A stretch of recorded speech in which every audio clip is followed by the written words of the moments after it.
नमस्कार, ये आकाशवाणी चंडीगढ़ है। अब आप रतिका से प्रादेशिक समाचार सुनिए। पहले इस बुलेटिन के मुख्य समाचार। प्रधानमंत्री नरेंद्र मोदी ने आज वीडियो कॉन्फ्रेंसिंग के माध्यम से रोजगार मेले के तहत करीब 51,000 युवाओं को नियुक्ति पत्र वितरित किए। प्रधानमंत्री ने कहा कि आज देश आधुनिक बुनियादी ढांचे में जितना निवेश कर रहा है उतना कभी भी नहीं किया। हरियाणा के कुरुक्षेत्र में आयोजित रोजगार मेले में 218 नवनियुक्त अभ्यर्थियों को नियुक्ति पत्र प्रदान किए गए। हरियाणा के राज्यपाल बंडारू दत्तात्रेय ने खेती की आधुनिक तकनीकों के प्रयोगशाला से जमीन तक पहुंचने पर बल दिया है और हरियाणा के सहकारिता मंत्री डॉ बनवारी लाल ने कहा है कि सभी सहकारी चीनी मिलों में नवंबर माह के पहले सप्ताह से गन्ने की पिराई का काम शुरू कर दिया जाएगा। अब समाचार विस्तार से। प्रधानमंत्री नरेंद्र मोदी ने आज वीडियो कॉन्फ्रेंसिंग के माध्यम से रोजगार मेले के तहत लगभग 51,000 युवाओं को नियुक्ति पत्र वितरित किए। इस अवसर पर श्री मोदी ने कहा कि रोजगार मेला युवाओं को सशक्त बनाने और देश के विकास में उनकी सक्रिय भागीदारी के लिए सरकार के समर्पित प्रयास का एक रूप है।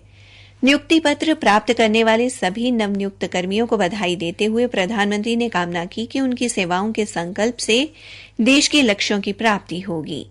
उन्होंने कहा कि आज देश ऐतिहासिक उपलब्धियों और फैसलों का साक्षी बन रहा है। कुछ दिन पहले ही देश की आधी आबादी को नारी शक्ति वंदन अधिनियम के रूप में बहुत बड़ी ताकत मिली है। प्रधानमंत्री ने कहा कि आज देश अपने आधुनिक बुनियादी ढांचे में जितना निवेश कर रहा है उतना पहले कभी भी नहीं किया।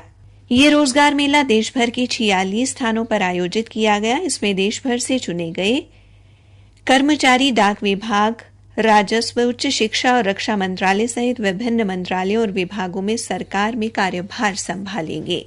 प्रधानमंत्री नरेंद्र मोदी द्वारा युवाओं को रोजगार के संकल्प के तहत हरियाणा के कुरुक्षेत्र में 9वें रोजगार मेले का आयोजन किया गया। कुरुक्षेत्र के राष्ट्रीय प्रौद्योगिकी संस्थान में आयोजित रोजगार मेले में केंद्रीय मत्स्य पालन, पशुपालन एवं डेयरी विकास राज्य मंत्री डॉ संजीव कुमार बाल्यान ने मुख्य अतिथि के तौर पर शिरकत की और 218 नवनियुक्तों को नियुक्ति पत्र प्रदान किए।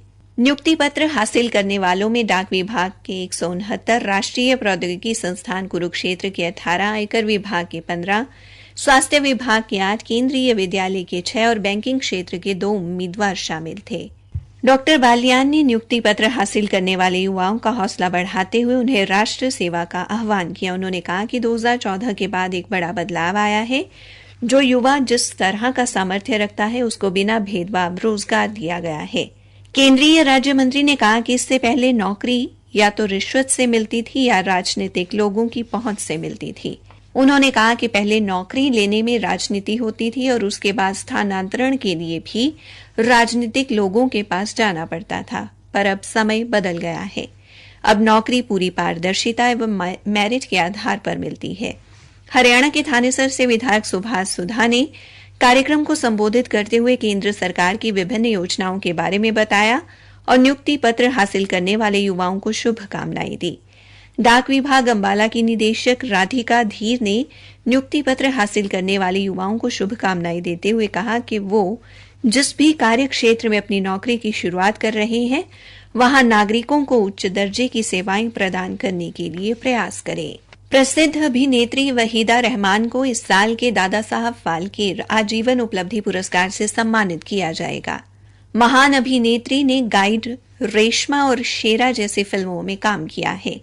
केंद्रीय सूचना एवं प्रसारण मंत्री अनुराग ठाकुर ने मंत्रालय द्वारा इस फैसले की जानकारी सोशल मीडिया के माध्यम से साझा की।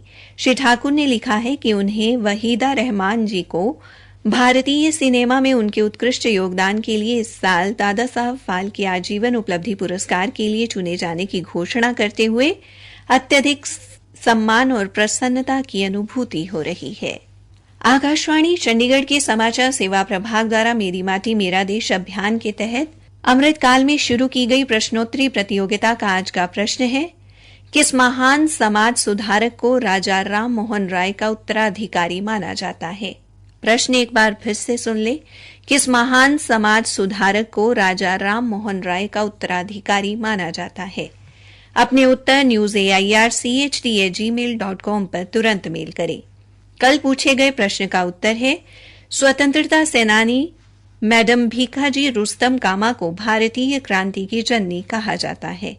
और इस प्रश्न का सही उत्तर देने वाले हमारे विजेता हैं हरियाणा के पंचकुला से पंकज यादव। प्रादेशिक समाचार आकाशवाणी चंडीगढ़ से प्रसारित किए जा रहे हैं। हरियाणा के राज्यपाल बंडारू दत्तात्रेय ने आज खेती की आधुनिक तकनीकों के प्रयोगशाला से जमीन तक पहुंचने पर बल दिया। राज्यपाल ने करनाल के गांव कलवेहड़ी में मीडिया से बातचीत में कहा कि उन्होंने भारतीय कृषि एवं अनुसंधान परिषद और एक निजी कंपनी के सहयोग से तैयार किए गए धान की बिजाई के प्रदर्शनी भूखंड को देखा है। धान की बिजाई की ये नई तकनीक किसानों के लिए फायदेमंद है। उन्होंने कहा कि इससे खेती की लागत में तो कमी आएगी ही, साथ ही पानी की भी बचत होगी। राज्यपाल ने कहा कि इससे कम से कम 30% पानी कम खर्च होता है। उन्होंने कहा कि कृषि वैज्ञानिक आज नए शोध कर रहे हैं, लेकिन ये शोध प्रयोगशाला तक सीमित न रहकर किसानों तक पहुंचने चाहिए।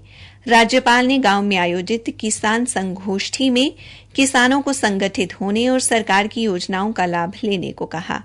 उन्होंने किसानों के साथ सीधा संवाद किया और उनकी समस्याओं को सुना। हरियाणा के सहकारिता मंत्री डॉ बनवारी लाल ने कहा है कि राज्य की सभी सहकारी चीनी मिलों में नवंबर माह के पहले सप्ताह से गन्ने की पिराई का कार्य शुरू कर दिया जाएगा। सहकारिता मंत्री ने आज चंडीगढ़ में किसान संगठनों के प्रतिनिधियों के साथ बातचीत में ये जानकारी दी। उन्होंने कहा कि इस वर्ष 424 लाख क्विंटल गन्ने की पिराई तथा 10% रिकवरी दर का लक्ष्य रखा गया है। उन्होंने कहा कि गन्ना उत्पादक किसानों को परेशानी न हो, इसके लिए उन्हें ऑनलाइन मोबाइल पर संदेश भेजने की व्यवस्था की गई है। डॉ बनवारी लाल ने कहा कि किसानों के लिए केवल 10 रुपये में पौष्टिक एवं गुणवत्ता युक्त भोजन मुहैया करवाने की व्यवस्था भी की गई है। उन्होंने कहा कि सरकार द्वारा चीनी मिलों की क्षमता एवं उत्पादन बढ़ाए जाने के प्रयास भी किए जा रहे हैं।